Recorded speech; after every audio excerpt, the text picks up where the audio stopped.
The boxes landed with a thud on my bedroom floor, my father's face red with anger as he threw the last of my belongings into them. 2 weeks of moping around after losing your job. That's enough. You're 23, Olivia. Time to grow up and stop being useless. I stood silently, watching as he dismantled my life. The engineering books I'd collected over years, the prototype designs I'd sketched late at night, the small robot I'd built in college, all tossed carelessly into cardboard boxes like garbage.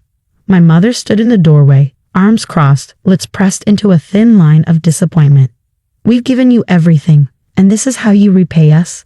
Getting fired from the only decent job you've ever had? They didn't want to hear that I wasn't fired. I quit. Morton Engineering had stolen my design for a revolutionary solar panel system, and when I confronted them, they'd offered me a choice. Stay quiet and accept a promotion or leave. I chose integrity over money, but in my parents' world, that made me a failure. Your brother just made junior partner at his law firm. My father continued, his voice dripping with comparison. Your sister's about to become chief resident at Boston General, and you can't even keep a basic engineering job.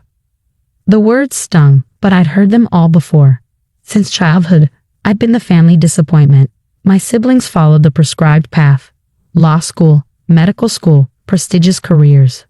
I chose engineering, driven by a passion for sustainable energy that my family dismissed as impractical idealism. We're done supporting you, my father declared, shoving the last box toward the door. You have until tonight to get out. Find somewhere else to waste your life. As the door slammed behind them, I sank onto my stripped bed, fingers tracing the edge of my latest design notebook. Inside were the plans they'd never bothered to understand. Blueprints for a solar energy system that could revolutionize how we power cities. Morton Engineering had seen the potential immediately. That's why they'd stolen it, counting on my youth and inexperience to keep me quiet.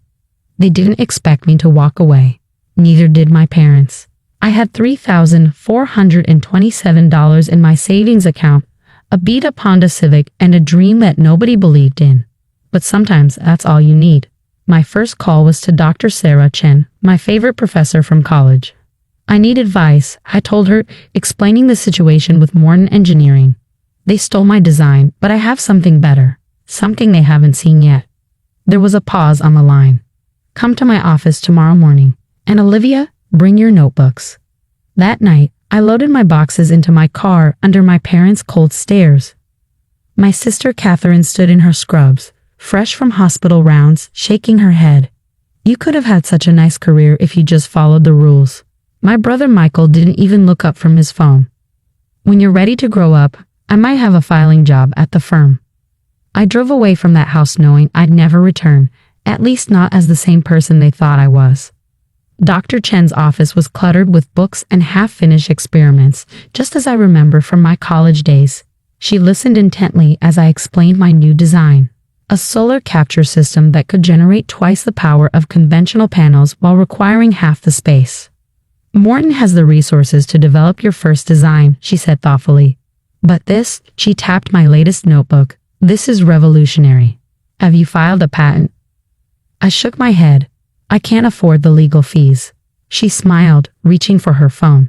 Let me make a call. I know someone who might be interested in more than just patents.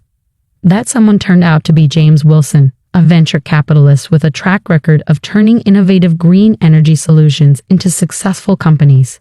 He met me in a small coffee shop, dressed casually in jeans and a faded t-shirt. Dr. Chen says you've developed something extraordinary, he said, stirring his coffee. Show me. For the next hour, I walked him through my designs, explaining how my system could transform urban power grids.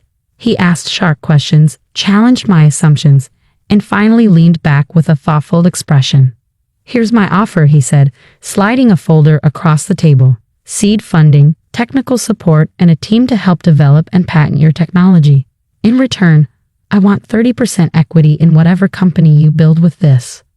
I opened the folder. The number made me dizzy. Why? Because true innovation doesn't come from following rules, he replied. It comes from people crazy enough to believe they can change the world. Within a month, Titan Industries was born. We started in a small warehouse space, just me and 3 other engineers who believed in the vision. I worked 18-hour days, sleeping on an air mattress in my office, pouring every ounce of energy into proving my family wrong. The first prototype exceeded all expectations. The second attracted attention from major energy companies. By the end of our first year, Titan Industries had secured contracts with 2 major cities for pilot programs. I never changed my phone number, but my family never called. Through mutual acquaintances, I heard their dismissive comments. Of Olivia, she's doing some little startup thing. It won't last. They didn't know that their useless daughter had just closed a $50 million funding round. They didn't know that the waste of potential they'd kicked out was now employing over 100 people. They didn't know that the disappointment they dismissed was revolutionizing the energy sector. But they were about to find out. 5 years after being thrown out of my childhood home, I sat in my corner office on the 30th floor of Titan Tower, reviewing acquisition proposals. My assistant, Emma, knocked on the door. "Ms. Bennett, your brother's law firm just sent over an urgent meeting request. Wellington Industries is trying to acquire Morton Engineering, and they need Titan's approval since we hold key patents that Morton's been licensing." I picked up the folder, a smile playing at my lips as I read the details. Morton Engineering, the company that had tried to steal my first design, was now desperately trying to avoid bankruptcy. Wellington Industries, one of my parents' biggest clients, wanted to buy them out, and they needed my signature to make it happen. "Set up the meeting," I told Emma, "but don't tell them who they're meeting with. Let them think they're seeing a junior executive." "The usual conference room." I shook my head. "No, book the main boardroom. And Emma, make sure there are cameras. I want to remember every moment of this." I stood at the window of my office, watching the city skyline shimmer in the morning sun. In just 2 hours, my family would walk into Titan's boardroom, not knowing they were about to face the daughter they'd thrown away. Emma appeared at my door. "They're here early. Your parents, brother, and the Wellington Industries executives are all waiting in the lobby." I smiled, adjusting my tailored suit. Let them wait. 10 years ago, they made me feel small. Today, they can experience what that feels like. 15 minutes later, Emma's voice came through the intercom. "They're in the boardroom. Your father's getting quite agitated about the wait." "Perfect. Let's begin." I took the private elevator to the executive floor, my heels clicking against marble as I approached the boardroom. Through the glass walls, I could see them, my father in his expensive suit, my brother shuffling papers importantly, my mother sitting rigidly in her chair. They all looked exactly as I remembered, just older and somehow smaller. The room fell silent as I walked in.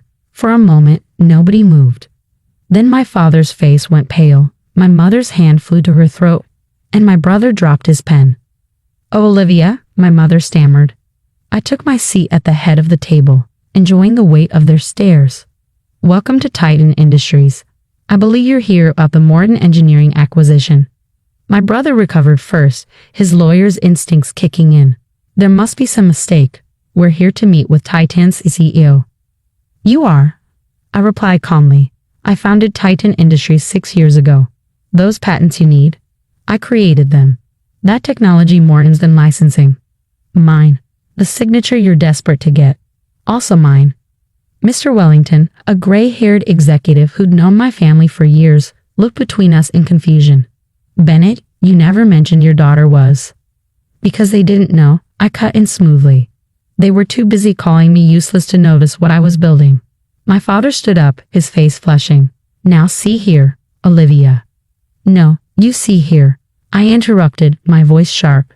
"You're in my boardroom now. You need my approval for this acquisition. So sit down and listen carefully." He sat, looking like he'd been slapped. I opened the folder in front of me. Morton Engineering is worth approximately $50 million now, down from $300 million 5 years ago. Want to know why? Because they built their success on stolen technology, my technology. But they could only copy my old designs. They couldn't replicate my new innovations, the ones that made Titan Industries worth $4.2 billion. My brother's jaw dropped. My mother gripped the arms of her chair.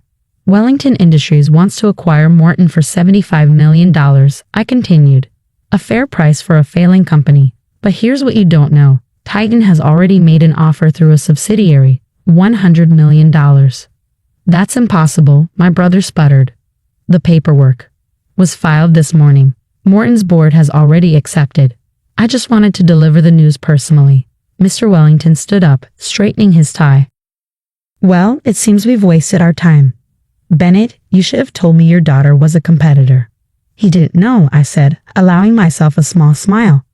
He was too busy telling everyone what a disappointment I was. As the Wellington executives filed out, my father finally found his voice. Olivia, we should talk about this. As a family. Family? I laughed. You threw me out, said I was useless, told me to stop wasting my life. I stood up, gathering my papers, wanting of something interesting. The day you kicked me out, I had just walked away from a promotion at Morton. They offered me a 6-figure salary to keep quiet about them stealing my design. I chose integrity over money, something you never understood. My mother reached for my hand. I pulled away. The Morton acquisition will be announced tomorrow. Their offices will be cleared by the end of the month. And that building? I pointed out the window to Morton's headquarters. It's being renamed Titan Tower 2. I'm going to put my name right where everyone can see it, including you. But were your parents? My mother whispered. No, I replied quietly. You're just people who happen to share my DNA. Parents believe in their children. Parents support dreams. Parents don't throw their kids out for having integrity. I pressed the intercom. Emma, please show everyone out. And cancel my dinner plans. I'm celebrating tonight. As security escorted them to the lobby, I heard my father's angry voice. She can't do this. She's just Just what? I called after him. Useless. A disappointment. Keep watching. I'm just getting started. That evening, I sat in my office, looking at old photos. One showed a young girl holding a homemade robot, beaming with pride while her family looked away. Another showed a college graduate with engineering honors, standing alone while her siblings received lavish graduation parties. My phone buzzed. A message from Dr. Chen. Saw the Morton acquisition news. Congratulations, you proved them all wrong. I smiled, remembering her faith in me when no one else had any. Want to help me design something new? I texted back. I'm thinking bigger this time. Her reply came instantly. Always. By the way, your parents just called me, asking about your company. I told them what I tell all my students. True success isn't about proving others wrong. It's about proving yourself right. I looked out at the city, at the buildings now powered by my technology, at the lives changed by my innovations. In the end, getting kicked out was the best thing they ever did for me. It taught me that sometimes you have to lose a family to build an empire. The next morning, every major newspaper carried the story. Titan Industries acquires Morton Engineering in $100 million deal. The articles mentioned my age, my innovations, my journey from startup to billion-dollar company. Some even dug up the story of how Morton had tried to steal my original design.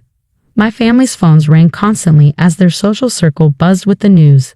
Their friends, their colleagues, their country club acquaintances, everyone knew that the daughter they dismissed as useless was now one of the most successful CEOs in the city.